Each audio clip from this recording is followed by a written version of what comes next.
بسم الله الرحمن الرحیم. شکر و ستایش به الله متعال و درود و سلام به رسول الله صلی الله علیه و علی آله و سلم. دوستان عزیز، بازم به برنامه خوش آمدید. برنامه که راجع به حقایق ساینس در قرآن عظیم شان صحبت های داشته ما داریم و درباره خلقت انسان در برنامه گذشته بعض آیات یاد کردیم. حالا درباره باران، آب باران و دوران آب انشاءالله بعض آیات در این برنامه یاد میکنیم. درباره باران که یک نعمت بسیار بزرگ برای انسان است و نقش آب در حیات خود ما و شما میفهمیم. الله متعال بسیار آیات زیاد را یاد کرده در قرآن عظیم شان. بیایید که به یک چند آیت توجه کنیم. یکی از آیات در سوره نور است، آیت 43 که الله متعال میگه: الم تر ان الله یزجی سحابا ثم یؤلف بینه ثم یجعله رکاما.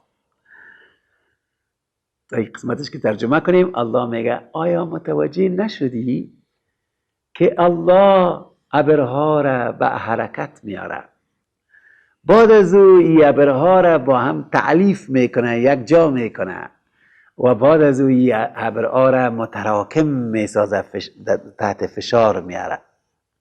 سبحان الله. این حرکت ابرها و دیگه آیاتی که یاد میشه که ابرها چطور تشکیل میشه، که مثلا ما شما میفهمیم که آفتاب سر برها میتابه و بعض قطرات آب بالا میره، تبخیر میشه و هر کدام از یک توتک ابر تشکیل میکنه و الله باد خلق میکنه که دیگه آیات میگه که باد روان میکنه، بازی بادی قطرات تبخیر شده آب یک جا میسازه، یک توتک ابر میشه و توته های ابر بالاخره توسط باد یک جا میشن که در اینجا الله میگه و این توته های ابر به حرکت میاره، به طرف بالا میبره و بالاخره این ابر آرم یک تعلیف میکنه و بعد از اون متراکم مثل یک اسفنج ولی سخت میسازه و بعد از اون فتر الودق یخرج من خلاله، بعد از اون میبینی که دانه های باران از بین از این اسفنج میریزه. سبحان الله.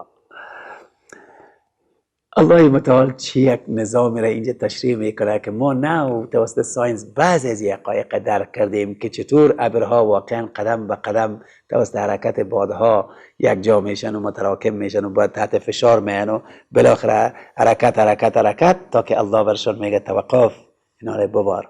باز بعد از اون اسفنج واره پچق میشه و او شر است، پایان میآید تمامش به زمین. و البته بعض پروسه باران ما و شما از نگاه ساینس سال میفهمیم و از امو خاطر میتونیم پیش بینی عطا بکنیم یک چند روز پیشتره. الله میگه و ینزل من السماء من جبال فیها من برد. الله میگه که از آسمان از ابر که به کوه میماند یخ میفرستد. ابرهایی که مانند کوه معلوم میشه. آنهای ما شما که در طیاره پرواز کردیم، اگر روزای ابرآلود وقت دیده باشیم که طیاره به سر ابر میره، راستی ابرها را میبینیم که بعض اوقات مثل کوه ها آوار است. و البته چون ما شما از زمین تنها قاعده ابر میبینیم، قاعده ابر صاف و فلات و هموار معلوم میشه، اما اون طرف ابرها رقم کوه ها تشکیل میشه. سبحان الله. این دیگه حقیقت علمی است که در وقت رسول الله صلی الله علیه و سلم نه طیاره وجود داشت، نه کسی پرواز کرده بود در سر ابرها که ابرها را ببینه که به شکل کوه ها تشکیل میشه، مگر اینکه خالق این ابرها برای ما گپ زده باشه که ابرها مثل کوه ها میشه و از اون کوه ها یخ میباره، ژاله مثلا که میباره. بعد از او الله میگه فیصیب به من یشاء و یصرفه عن من یشاء. این نعمت الله، نعمت باران به هر کس که میخواهد آن را نصیب میسازد و از هر کس که میخواهد آن را دور میسازد. یعنی الله تصمیم میگیره که ابر در کجا این باران بیاره و به مو منطقه که الله تصمیم میگیره به مو منطقه باز ابر میاد. البته ما شما پیش بینی میتونیم، چرا پروسه هایی را که الله دیزاین کرده منظم است و یک نواخت است و به مو خاطر ما میتونیم پیش بینی کنیم که کدام ابر از کجا کامد، کدام طرف و در کجا میباره. دیگه الله برای ما واضح دقیق علمی تشریح میکنه که الله تصمیم میگیره که باران در کجا بباره، در کجا نباره. البته دیگه موضوعات راجع به باران است که به خیر بعد از یک وقفه ادامه میدیم.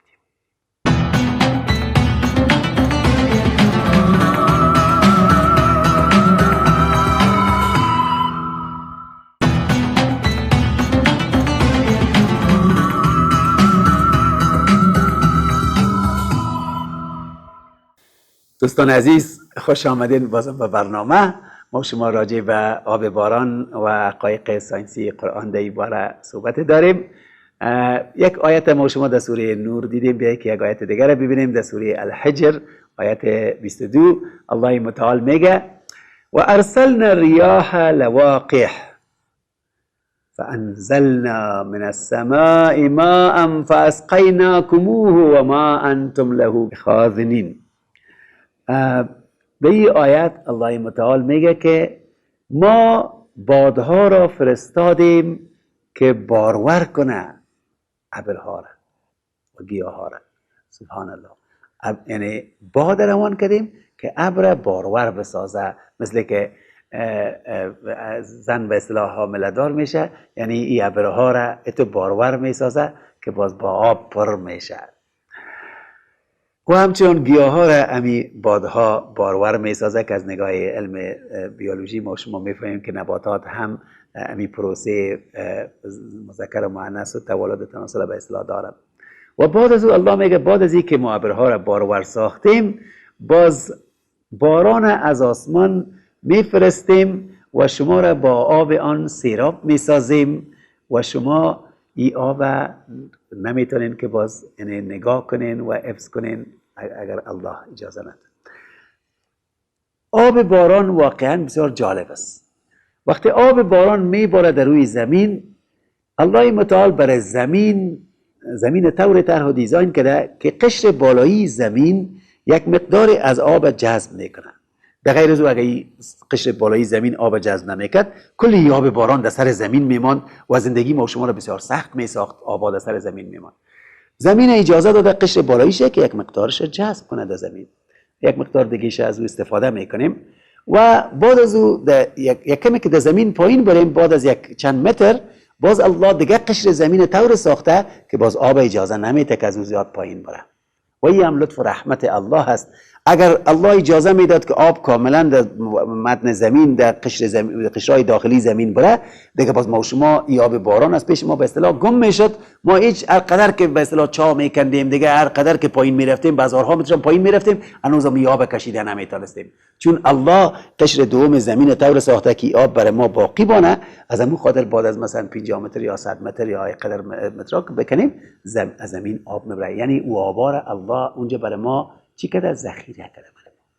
و بسیار جالب است که الله همچنان میگه که آب گوارا براتان از زمین شما میکشین، آب تازه و گوارا. یعنی وقتی که چا را میکنیم، او آبی که از چا میبرایه او شاید از باران 100 سال 200 سال پیش باشه که در اونجا ذخیره شده برای ما.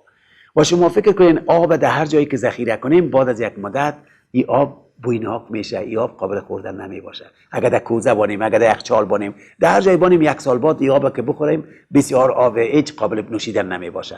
اما الله میگه برای شما چطور در داخل زمین این آب نگاه میکنم تازه و گوارا که 100 سال بعد 200 سال بعد هم واز میکنین چاره، این آب بسیار چقدر تازه داره. سبحان الله. و همینطور الله متعال در دیگه آیات میگه الله الذی یرسل الرياح فتثیر سحابا فیبسطه فی السماء کیف یشاء. میگه خداوند همان ذاتی هست که بادها را میفرستد تا ابرهایی را به حرکت بیارد. یعنی همی باد است که حرکت میاره و در آسمان این ابرها را توسعه میده. الله میگه و بعد از او چی میکنه؟ متراکم میسازش و در این انگام دانه های باران میبینی که پایان میآید و به هر کسی که خواسته باشه. یعنی بازم همی رول باد یاد میکنه. و در دیگه آیت الله میگه و هو الذی یرسل الرياح بشرا بین یدی رحمتی. الله میگه بادها را برای شما روان میکنه و تعالی ذاتی است که باد روان میکنه تا بشارت باشه، بشارت از رحمت الله باشه. یعنی وقتی که بادها میآید آدم میگه اینا حتما دیگه باران میباره و خیر، یک خوشی بر آدم پیدا میشه. دیقانا دیگه که وقتی باد میبینن خوش میشن که نال ابرها حرکت میکنه و اینا به خیر باران میشه. یعنی یک بشارت و خوشخبری است. و بعد از او درباره باران دیگه چیزا میگه که بیایی که یک وقفه بگیریم، باز بعد از وقفه بخیر ادامه بدیم.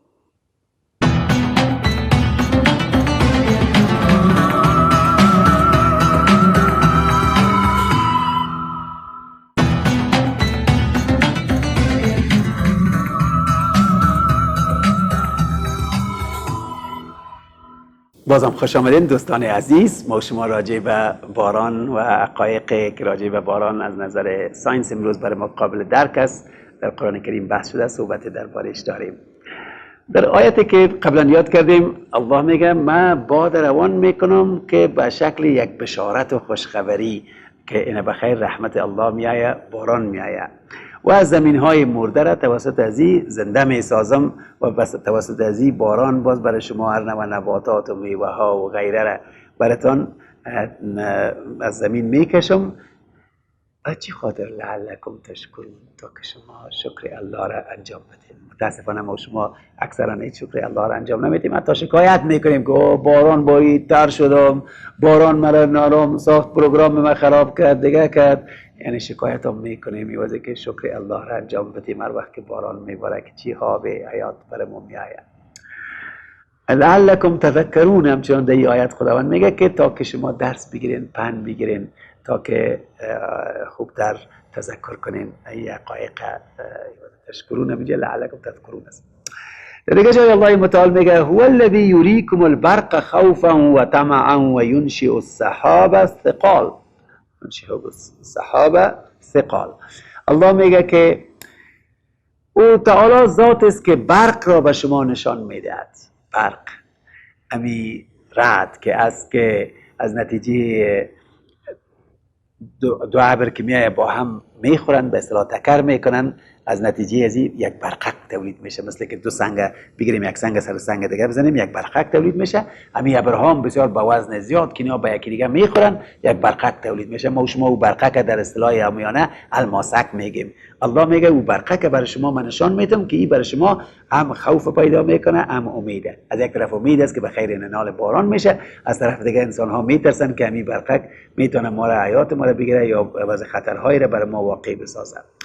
و ابرهای سنگین چی میکنه؟ الله سنگین بار ایجاد میکنه برای شما. یعنی همچنان در آیت دیگه میگه که آب انتقال میده. ببینید انتقال آب یک گپ بسیار مهم دیگه است. انتقال آب چقدر پر مصرف است که اگر ما تنها بخوایم یک حوزه آب یک حوزه از یک منطقه تا دیگه منطقه انتقال بدیم، چقدر مصرف کار داره، چقدر این زحمت و جنجال داره که یک حوزه ما از یک جای به دیگه جای انتقال بدیم. اینا رو این برها را انتقالش، این آب باران ها را الله متعال توسط از این ابرها به چی شکل مؤثر از یک فاصله به فاصله، از یک مملکت به دیگه مملکت به اصطلاح از کجاها الله این را انتقال میده مجانی برای ما و راسن از اونجا میباره که چقدر هم تصفیه میشه آب بر و هم برای ما انتقال میکنه به هر منطقه‌ای که الله خواسته باشه که واقعا دلچسب است. و در دیگه جای الله میگه و انزلنا من السماء ماء بقدر. ما باران برای شما که میفرستیم به اندازه معین میفرستیم. سبحان الله. بله این بسیار حقیقتی است که مهم است که یعنی باران اینقدر زیاد نمیفرستیم همیشه که شما را یا غرق کنیم زیر آب یا بسیار کم نمیفرستیم که شما سبب خشکسالیتان شود.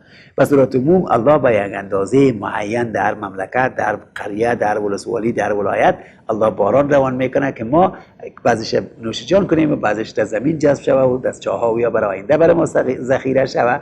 ولی یگان وقت الله ما را مورد امتحان قرار میده.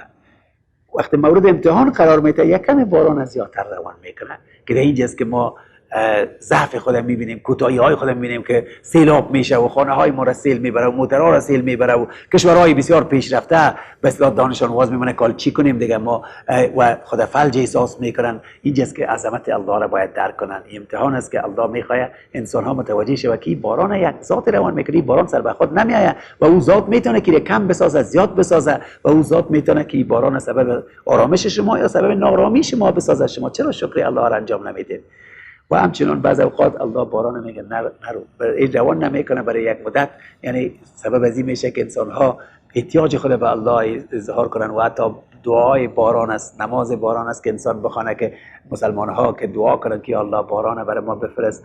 یعنی این حالات است که الله انسان امتحان میکنه و انسان متوجه میسازه، متوجه قدرت الله، نقش الله و متوجه ضعفای انسان. از این خاطر یگان وقت الله این کار میکنه. در غیر از او همیشه به مقدار معین روان میکنه و بعد از اون میگه فاسکناه ما فی الارض و در داخل زمین ایره برای شما سکونت میتیم نگاه میکنیم و این آب از پیشتان پس برداری هم هستیم میتونیم ببریم که واقعا یه حقایق بزرگ راجع به آب باران و دوران آب بین آسمان و زمین که در ساینس هایدرولوژی این تازه این موضوعات در اواخر کشف شده و اعلان شده و دیگه این بسیار حقایق بزرگ است که بعد از این برادر عزیز ما خودت سن باران اترادی فکر نکنیم و هر وقت که باران بارید بسیار دعا کنیم شکر کنیم و باران قدرش بفهمیم عظمت الله را بفهمیم عظمت نعمت الله را بفهمیم و زیادتر بنده های شاکر شویم از نتیجه شکر بنده های عابد شویم عبادت بکنیم و از نتیجه از او